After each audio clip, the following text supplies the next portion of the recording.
Welcome to the Global Extinction Awareness System. You are watching Superthreat number 3, Power Struggle. In 2019 we're all caught up in the alternative fuel wars, as the world fights over what will take the place of oil. Hardest hit: oil exporting nations, coal plants, auto workers, consumers everywhere. GS volunteers report from the front lines of the power struggle Superthreat. GS volunteer Cooper B is commemorating the third anniversary of the defeat of the Madrid Renewable Energy Accord, which would have set international standards for alternative energy technologies. It was 3 years ago today that the leading biopic nations of China, Russia, and Brazil faced off against the wind and solar powers in the US and the EU to throw the world into an energy stalemate. Cooper B writes, "We could have chosen to work together.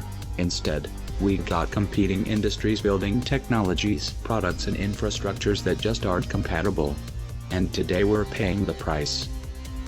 How can our competing industries and nations work together to break the grip of energy chaos? GS volunteer Carla Acosta updates us on the looting in Caracas. Several thousand youth have been wreaking havoc in the streets of the Venezuelan capital all week, after they were turned out of the government's oil revenue-funded safe harbor schools. The school closings represent an abrupt discontinuation of a major social experiment in poverty alleviation. Meanwhile, child poverty continues to climb in the disrupted oil economies of Ecuador, Nigeria, and Iran. Carla says, "We know we can't count on oil wealth to feed our poor and fund our schools anymore. So what's next for the children in countries like ours? How can we create safe harbor for children around the world without depending on oil revenues?" GS volunteer Jay Schiffer reports from Lusaka. This month, the millionth ethanol automobile will roll off the Zambian assembly line. Meanwhile, China, which invested in the Zambian plants, has just rejected Daimler Tesla's bid to build agile manufacturing plants for electric vehicles across China. The joint plan could have reduced automobile fuel emissions worldwide by 10% over the next 10 years, but would have weakened the ethanol industry and China's interests in Africa. Jay Schiffer says, "The Zambians chose short-term gain at the expense of more global waste. Shouldn't they, and the Chinese, have to do something to offset those emissions?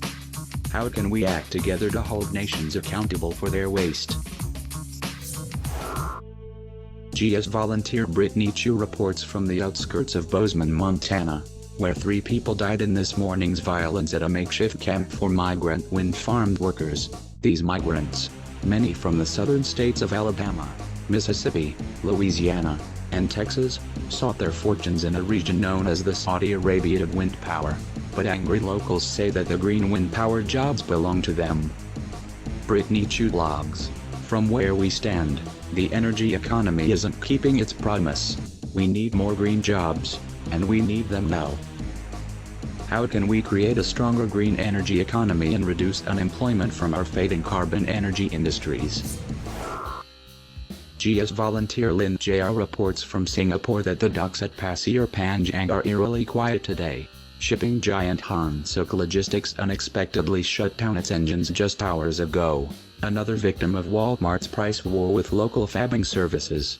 As a result, billions of dollars worth of oil, as well as electronic energy monitors, hydrogen fuel cells, solar panels, and other high-tech energy products, stand effectively embargoed on Singapore's docks.